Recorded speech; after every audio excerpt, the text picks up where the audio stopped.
Today on the Relationship Revival Show, I'm joined by Rebeka Perkins. For nearly 15 years, Rebeka has been developing people through coaching, counseling, management, and teaching. She started speaking professionally when she was 27 and loves all things personal development. Her greatest passion is helping build true confidence so that people thrive in their lives and relationships and impact the world for good, instead of spending years stuck and fixated on themselves. When people feel safe and comfortable in their own skin, they are free to serve and love. You're listening to the Relationship Revival Podcast with John DeBach, also known as Mr. Spirituality. That's me. I'm your host, giving you insights and guidance from over 10 years in the field of this amazing journey we call romance. On this show, I go over everything you need to know about how to get into a relationship, how to get the most out of a relationship, and sometimes even how to gracefully end a relationship without pulling your hair out and going crazy. And occasionally, I'm even joined by new and old friends who are also relationship experts to bring you guidance and wisdom with new perspectives. Thanks for stopping by. Rebeka Perkins, thank you so much for being on the show. How are you today? I'm wonderful. How are you? I'm good. So you are a coach and you work with women. Tell me about how you got into it and kind of what your specialty is. Yeah, so I am 40. I got my master's degree in my late 20s in counseling, actually, marriage and family therapy. And as I started to practice counseling, I discovered that was a little heavy for me. I didn't like the pure, 5 sessions a day, 5 days a week. I was much more drawn to the forward thinking. So about 5 years ago, I switched to coaching, and I'm also a speaker. So I think the first time I got paid to speak, I was 27, which seems like, I don't know, sort of a long time ago now, but also just yesterday.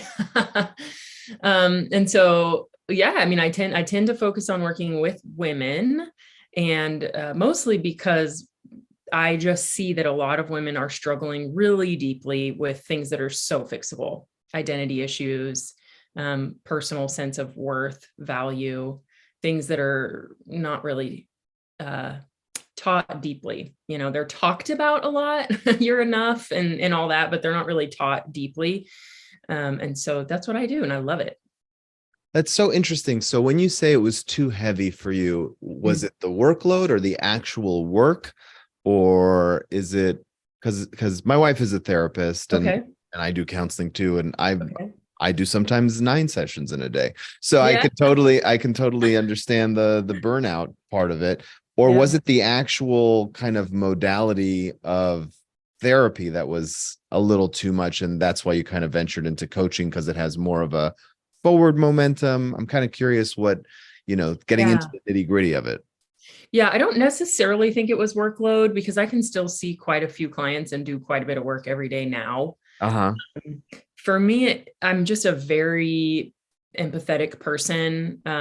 Some people might, highly sensitive, whatever you say, but I wasn't good at just kind of listening to people and not internalizing what they were telling me. And so, when you're sitting, I worked on a college campus, and so most of my clients were college age women, and Mm-hmm. they were telling me things, their trauma and their past that they'd never told anybody. And they were telling me for the first time. And it was so many dark stories and so much heavy stuff day after day after day. And I felt it for them.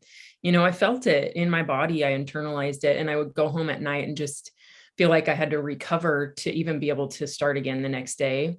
Yeah. And like I said, I did that for a few years, but it got to the point where I was like, it's changing me. I was Yeah. like Yeah. seeing the world in a different way, like a darker way. And I'm like, I don't Right. really want this.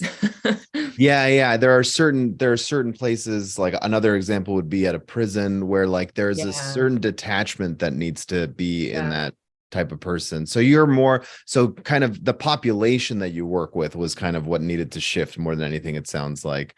Yeah. And And even like, I was very aware that I could have continued doing that with a little bit of detachment, sure. but I didn't want to. I feel Right. called to really, hug that person, cry with that person, hold space for that person, which means at the end of the hour, I'm wrung out. Like, Yeah. I'm empty. And so I was very aware. I'm like, I can continue in this profession, but I would have to, just put some distance here. And frankly, I didn't really want to. So I just changed Right. I think I had that even before before I got into counseling and stuff. There was one day where I went in and to sell gold to people over the phone. And I remember telling my wife, like, I could do this and I'll make a lot of money, but I'll be a different person in 3 months. And Right. she's like, I'm like, it's probably the Mm. bottom of the barrel sleaze bag, like world, Yeah. like I don't know if all of them, but the office. So I quit that day. And Yeah. she's like, no, Yeah. that's not worth it. So Mhm. I totally, that's the extreme example, but I totally understand where you're coming from. So when you work with people now, it's so interesting. I love that you talked about, or you just kind of briefly brushed past the idea that so much of it is solvable and so much of it is fixable. So talk to me a little bit about that and why a lot of women, and I'm sure you deal with men as well, but especially women, because I see that in my couples as well, where they feel like that's just who they are. That's what they're stuck Mhm. with, and why that thinking has been a part of their life and how to kind of get past that. Yeah, I mean, I like to use the term, truth and lies, and when we're believing lies about ourselves or truth. But there's a long way from the head to the heart. So a lot of people will hear the truth and whatever, that could be anything from, if you're a faith-based person, some truth in that realm, or it could be something just like you can do it, you're capable, you're enough as a woman. I mean, even these messages are, all over the place. And so they're like, well, if I just kind of write it in my journal enough or put it on my mirror, or everybody tells me I am, but feeling that way on the inside and like knowing that, about having that self-concept that like I ain't just because like just because I'm a human, just because I'm, you know, created on purpose, just because, the distance from the head to the heart is really, there's usually a few things in the way, but it takes a little bit of work and it usually takes help. And I'm not sure why people are afraid to ask for help, but whether it's past trauma or whether it's the lie that you haven't even been able to identify that you're believing, or whether it's like, oh, I have all this experience or evidence in my life that tells me I'm not enough. And this is just one example, right? But those things with a professional who like does this work a lot can be fixed. I mean, I literally have clients who feel radically different in like a month. And that's not because I'm amazing, but it's because when somebody knows right where the issue is and how to get to that issue, like it is fixable. Mm-hmm. It is. And so let's create a fictional person, right? Maybe Okay. an amalgam of different people you've worked with. Let's say, what's a typical or even an atypical, we'll keep it anonymous, lie that someone believes about themselves that is a limiting belief. That I can't say no to people. And so how do you approach that? Do you talk to them about why that is, or are you more forward thinking and like, well, let's practice saying no? I'm kind of curious how it works with you in your sessions. Yeah, we definitely for the first couple of sessions we'll dig to the why. So and then it becomes practice. So the why would be, okay, so if let's imagine you're saying no to, your sister-in-law who asked you to host the baby shower and you can't. You're so anxious, you're so busy. Like, okay, so why can't you say no? Well, I don't want her to be mad at me. I don't want her to be sad. I don't want to let her down. She doesn't have anybody else who can do it. So we start to look at those reasons, right? And a lot of times they just have to speak them out, but Mm-hmm. then there's me coming in, and whether it all happens in one session or maybe a couple sessions, but yeah, it starts there. It starts with the, why do you think you can't say no? How do you feel when you say no? What's scary about saying no?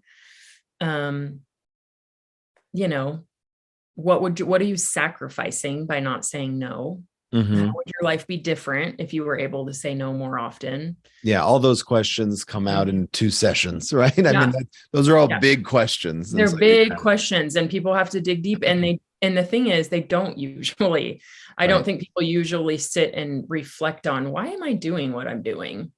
Like, even if Mm-hmm. it's not working, why am I doing it? Mm-hmm. Yeah. So interesting.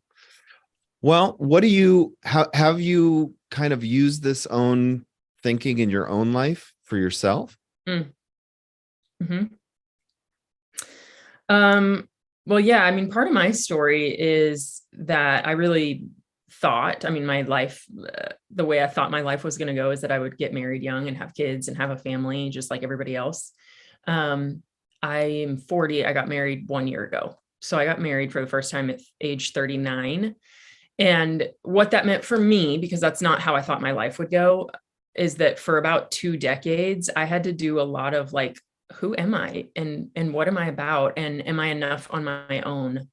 And how do I pivot in my life when my life is not going the way that I thought it would go? So I think that the way my life played out, like, it's really hard to be single for that long if you don't want to be.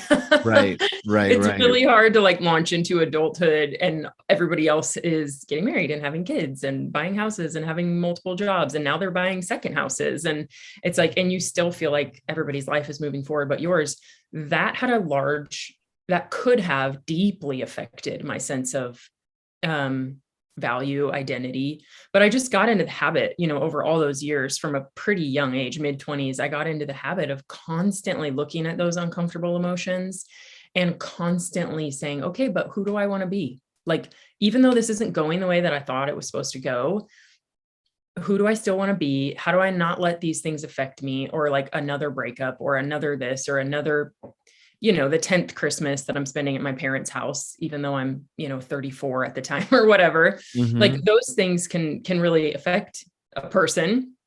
And I just was like, I'm not going to let these things make me bitter or worse or insecure, which just required massive amounts of finding my own lies and massive amounts of like my own self-reflection along the way.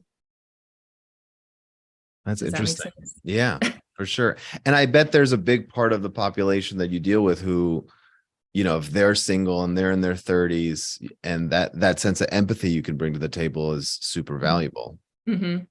Yeah, I hope so. I mean, I do see them and I understand, and I understand what it can do. But then, yes, it's created in me now the ability to coach people and be like, your circumstances don't define you. And are you taking your thoughts captive? Are you looking at what's really going on in your head and in your heart? Or are you waiting for the world to validate you? Are you waiting for somebody to validate you? Because that just doesn't work. But I've walked that, and so it makes it easier for me to just, it's like a glaring light now when I see it in other people. So it's Mhm. easier for me to kind of invite them in and be like, this is what you're doing. and we can change it.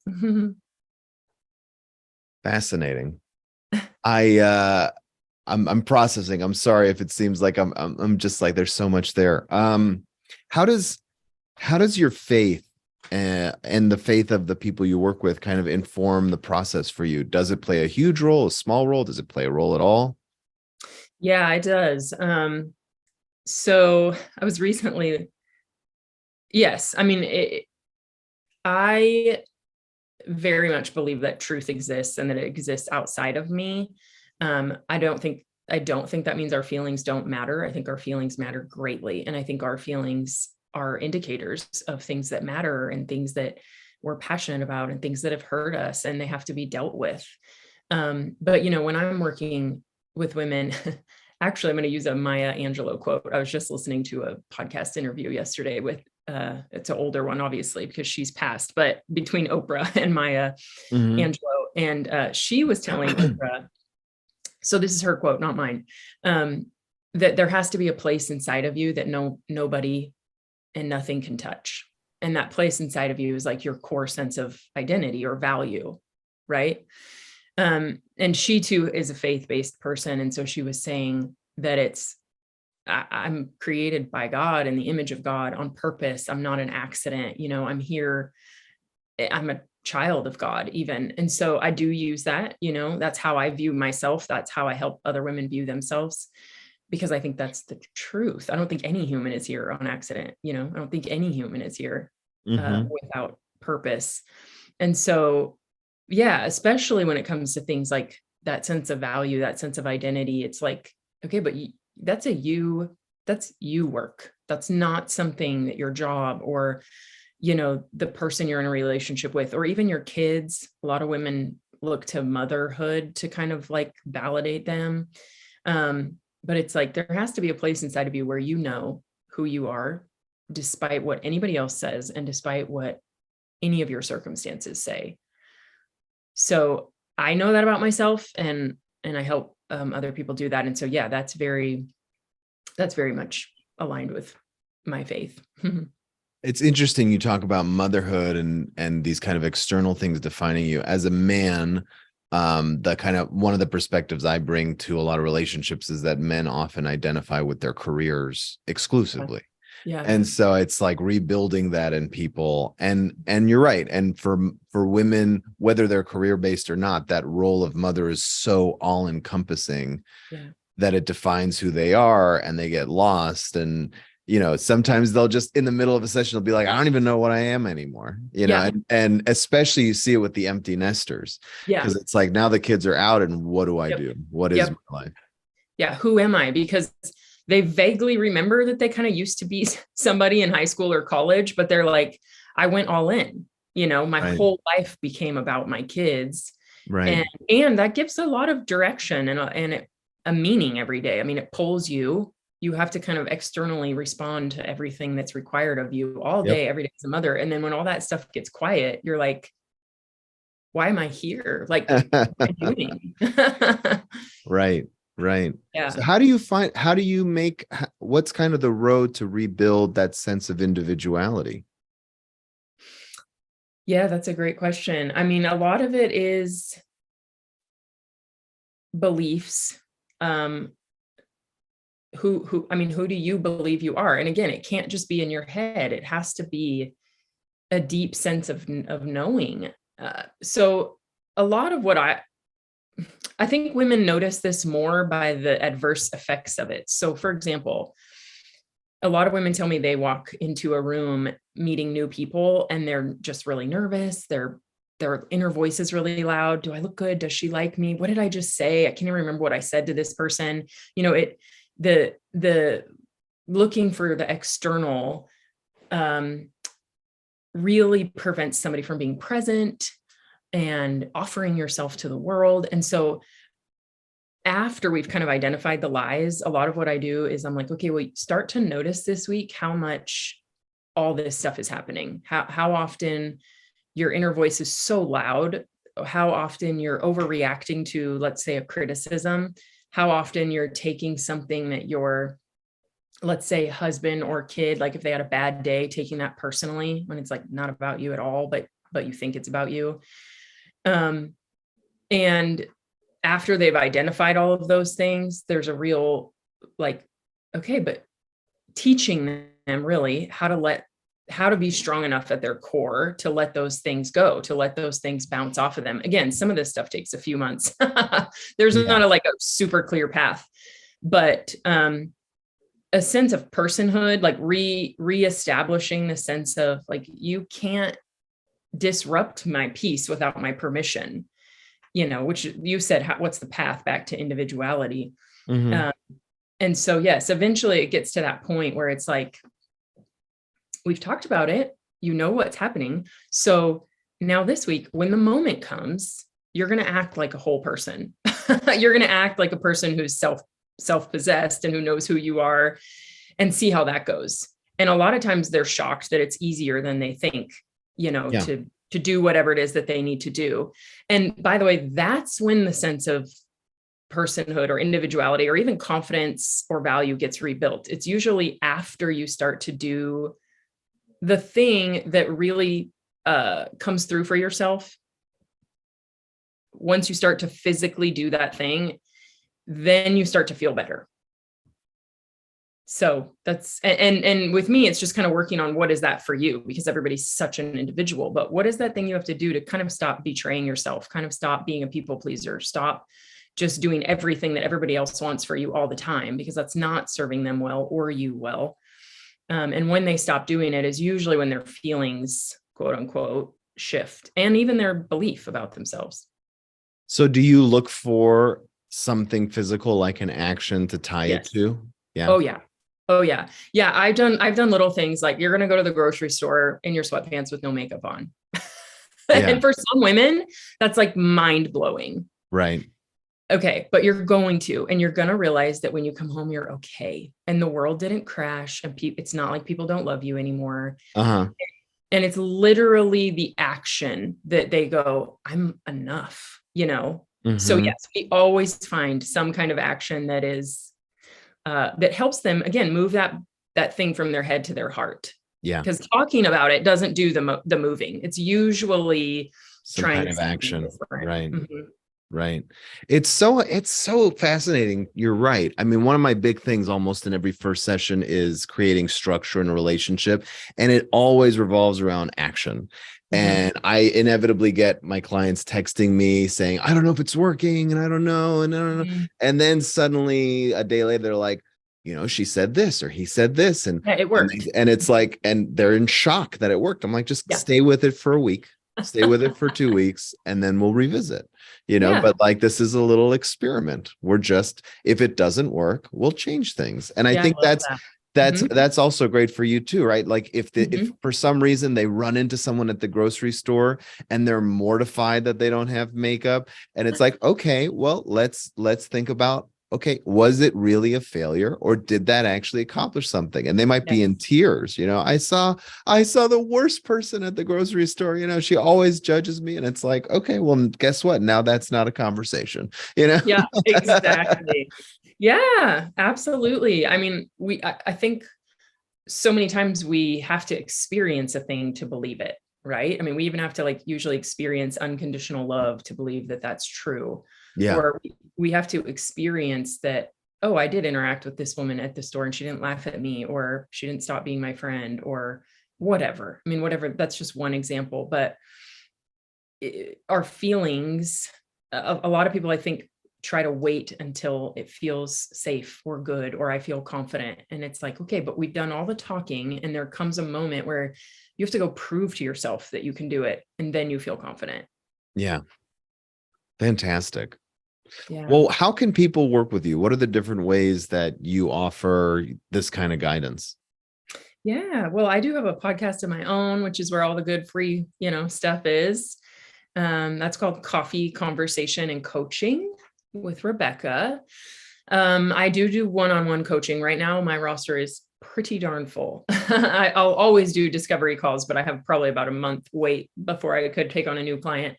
And then I have a group coaching program that after my, almost 10 years of working with women one-on-one, I have found what I believe are a lot of the core issues. So those are identity, their emotional intelligence, their personhood, taking ownership. And I cover all of those things in the group coaching program, which is only $97 a month. So it's very affordable, and it hits on a lot of these things. So that's, they can find that on my website, which is just rebecca-ann.com. And I'll be sure to put that in the show notes as well. Rebeka Great. Perkins, thank you so much for being here and being on the show and sharing all your wisdom. Yeah, thank you for having me. If you're interested in learning how to get the absolute most out of your romantic relationships, then you're in luck, because I have put together a free workshop, or masterclass, if you will, about 3 secrets that people in happy relationships have discovered. You can view the workshop at mrspirituality.com/3secrets. Again, it's completely free. Just go there and watch it. It'll help you on your journey, give you some wisdom, some things to think about. The website again is mrspirituality.com/3secrets. That's mrspirituality.com/3, the word secrets. It's all yours. Enjoy.